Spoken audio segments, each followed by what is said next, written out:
Kathy, you give tens of millions of people laughter, constant laughter around the world. You're constantly performing, and you're an inspiration to millions of people. Oh my. On the flip Is side, the other shoe going to drop? yes, the All other right, shoe here it is going to comes. drop. All right. You know this very well. Yeah. How does a 7-year-old Yeah. deal with a 30-year-old, your brother, Kenny, coming into your bed Yeah. and causing issues while you were young? Well, my brother was a pedophile. He never went to prison for it. He actually went to prison for other things. He died literally a homeless crackhead.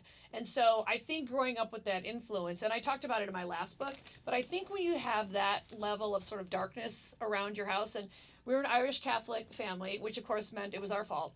And it was just, one of those things that I grew up with, and my family was very upset with me when I put it in the first book.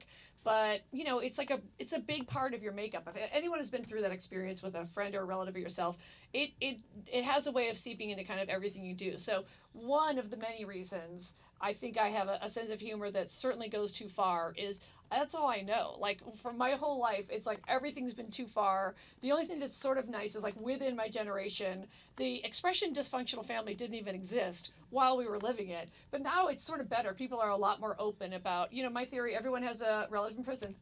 It's just up to how soon you admit it.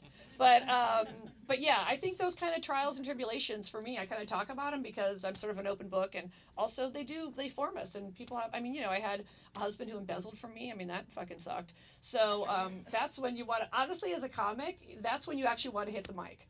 Like, I did 2 shows 2 days after my father passed away, and I just went out there and said, if I wasn't here, I would be just crawling out of my skin. Are you guys in?